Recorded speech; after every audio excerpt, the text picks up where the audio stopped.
नमस्कार व्यूअर्स, और आप सब लोग कैसे हैं। आशा करती हूँ आप सब लोग अच्छे होंगे, स्वस्थ होंगे और मेरा शिव पुराण का पाठ अवश्य देखते होंगे। तो आइए सबसे पहले हम जान लेते हैं कि कल तक हमने कहाँ तक जाना था।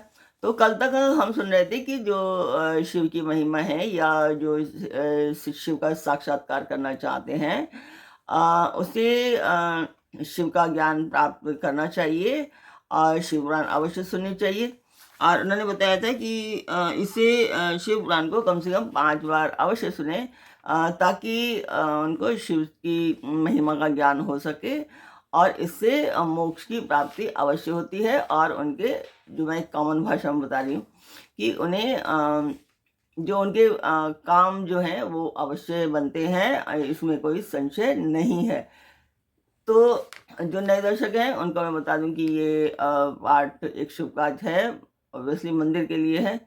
तो इसमें मैं आप सब लोगों का सहयोग चाहती हूँ कि आप सब लोग सहयोग करें, सब्सक्राइब करते रहें, शेयर करें, लाइक करें और अपने परिवार और मित्रों से भी सब्सक्राइब एंड शेयर करने के लिए अवश्य कहें।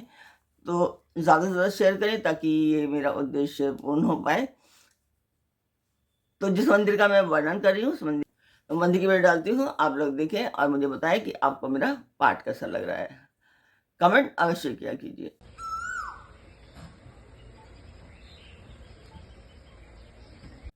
तो मंदिर की वीडियो आपने देखी, आपको मेरा पाठ कैसा लग रहा है कमेंट बॉक्स में मुझे अवश्य बताएं। तो अब हम चलते हैं आज के पाठ पर।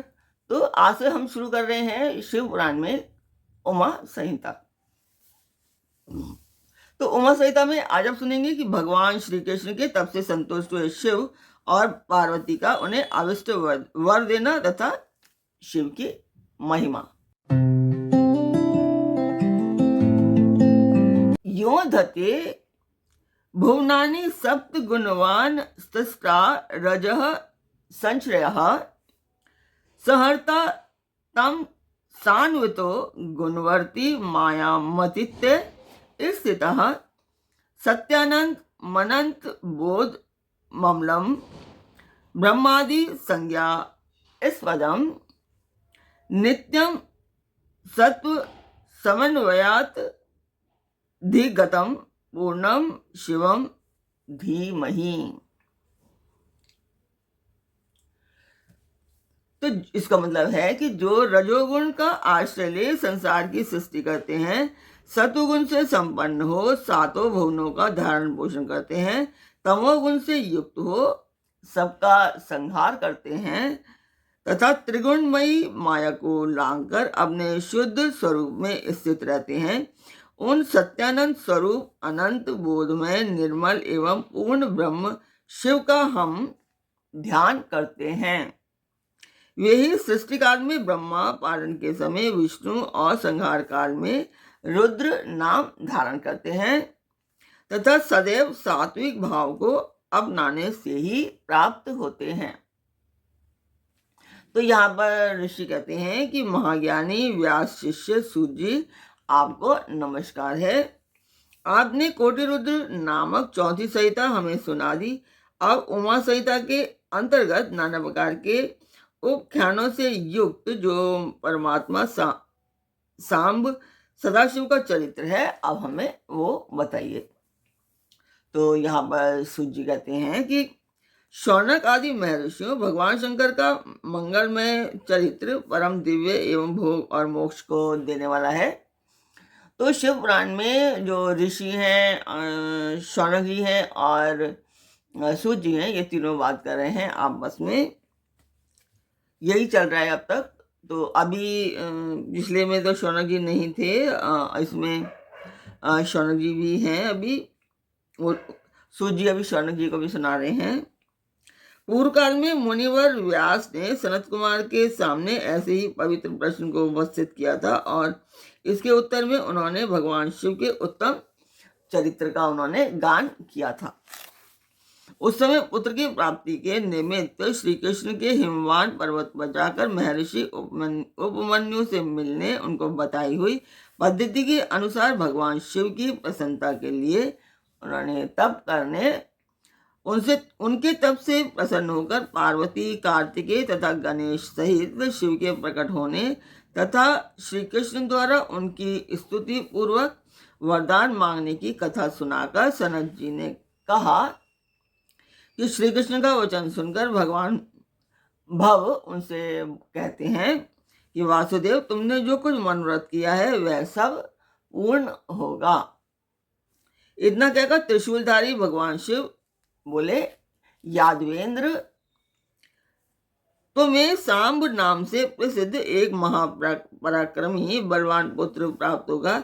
एक समय मुनियों ने भयानक संवर्तक, यह कहते हैं कि प्रलंकर सूर्य को शाप दिया था कि तुम मनुष्य योनि में उत्पन्न होगे, अतः वे संवर्तक सूर्य ही तुम्हारे पुत्र होंगे।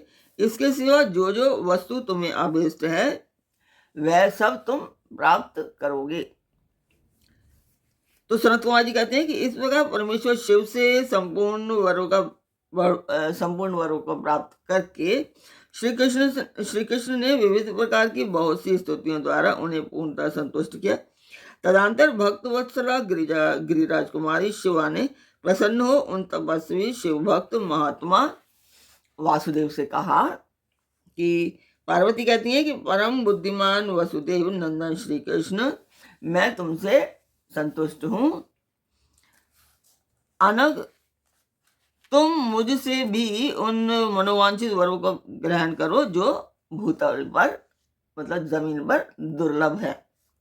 तो श्री कृष्ण ने कहा कि देवी, यदि आप इस तरह मेरे तप से संतुष्ट हैं और मुझे वर दे रही हैं, तो मैं चाहता हूं कि ब्राह्मणों के प्रति कभी मेरे मन में द्वेष ना हो। मैं सदा द्विजों का पूजन करता रहूं, मेरे माता पिता सदा मुझसे संतुष्ट रहें। मैं जहां कहीं भी जाऊं, समस्त प्राणियों के प्रति मेरे हृदय में अनुकूल भाव रहे।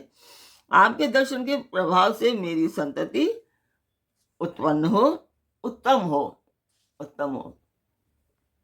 मैं सैकड़ों यज्ञ करके इंद्र आदि देवताओं को तृप्त करूं, सहस्त्रों साधु सन्यासियों और अतिथियों को सदा अपने घर पर श्रद्धा से पवित्र अन्न का भोजन कराऊं।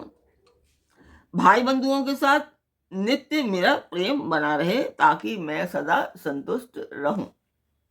तो यहाँ संत कुमार जी कहते हैं कि श्री कृष्ण का ये वचन सुनकर संपूर्ण अभिष्टों को देने वाली सनातनी देवी पार्वती विस्मित होकर उनसे बोली कि वासुदेव, ऐसा ही होगा, तुम्हारा कल्याण हो। इस प्रकार श्री कृष्ण पर उत्तम कृपा करके उन्हें उन वरों को देकर पार्वती देवी तथा परमेश्वर शिव दोनों अंतर्ध्यान हो जाते हैं। केशीहंता श्री कृष्ण ने मुनिवर उपमन्यु को प्रणाम करके उनसे वर प्राप्ति का सारा समाचार बताया। तब उन मुनि ने कहा कि जनार्दन, संसार में भगवान शिव के सिवा दूसरा कोई महादानी ईश्वर है तथा क्रोध के समय दूसरा कौन अत्यंत दुस्सह हो उठता है। महायशस्वी गोविंद, दान, तप, शौर्य तथा स्थिरता में शिव से बढ़कर कौन है। अतः तुम शंभु के दिव्य ऐश्वर्य का सदा श्रवण करते रहो, उन्हीं को हमेशा मतलब सुनते रहो। उपमन्यु के द्वारा शिव की महिमा सुनने के बाद उन मुनिवर को नमस्कार करके वासुदेव नंदन केशव मन ही मन शंभु का स्मरण करते हुए द्वारकापुरी को वो भी चले गए। तो आज का पाठ ये था। आशा करती हूँ आप लोगों को आज का पाठ अच्छा लगा होगा, आपको मेरे पाठ अच्छे लगते होंगे, शिव पुराण आपको अच्छी लगी होगी, आनंद आ रहा होगा। तो आज का पाठ मैं यहीं पर पूर्ण करती हूँ। कल फिर मिलते हैं एक नए पाठ में, एक नई उमंग, एक नई तरंग में। रंग के साथ आज्ञा दीजिए। ओम नमः शिवाय। जय माता की।